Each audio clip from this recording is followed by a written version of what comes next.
আসসালামু আলাইকুম। Oracle tutorial in বাংলার ওরাকল ডেটাবেস ওয়ার্কশপ 1 এর ভিডিও 7 ম্যানেজিং স্কিমা অবজেক্টস। তো প্রথমে আমাকে বুঝতে হবে যে হোয়াট ইজ স্কিমা।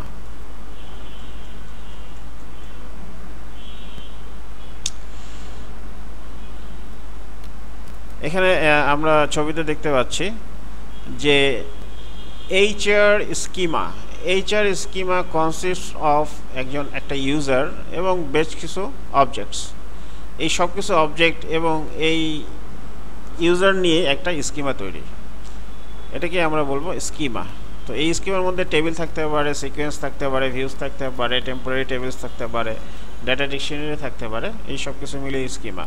এই স্কিমার কনসেপ্টটা যদি ঠিক থাকে তাহলে বাকি সব কিছু ঠিক থাকবে।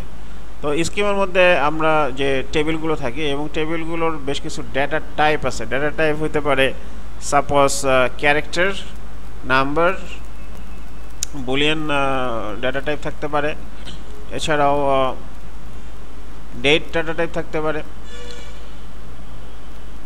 তো এটার মধ্যে তো আমরা টেবিল যেহেতু ক্রিয়েট করব, তো আমরা দেখি যে কীভাবে টেবিল ক্রিয়েট করতে হয়। ক্রিয়েট টেবিল, টেবিলের নাম দিলাম এক্স, কলামের নামও দিলাম এক্স এবং এটা দিলাম নাম্বার। তো ইনসাফিসিয়েন্ট প্রিভিলেজ বলতেছে, কারণ নর্মাল নামে যে ইউজার তার কোনো টেবিল ক্রিয়েশনের পারমিশন দেওয়া নাই, এই জন্য ইনসাফিসিয়েন্ট প্রিভিলেজ বলতেছে। তো আমরা কানেক্ট করব HR ওয়ারসেল।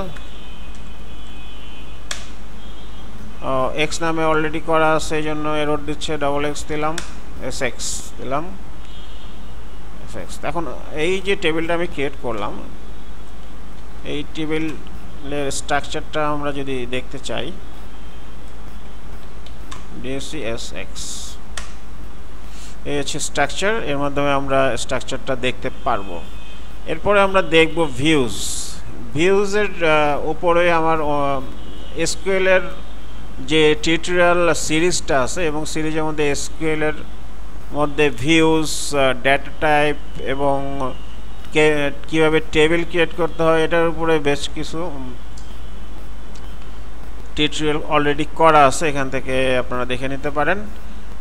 এছাড়াও সিকোয়েন্স, ইন্ডেক্স এগুলোর উপরও টিউটোরিয়াল করা আছে এবং অনেক ডেসক্রিপটিভ। তো আজকে এই পর্যন্তই। আসসালামু আলাইকুম।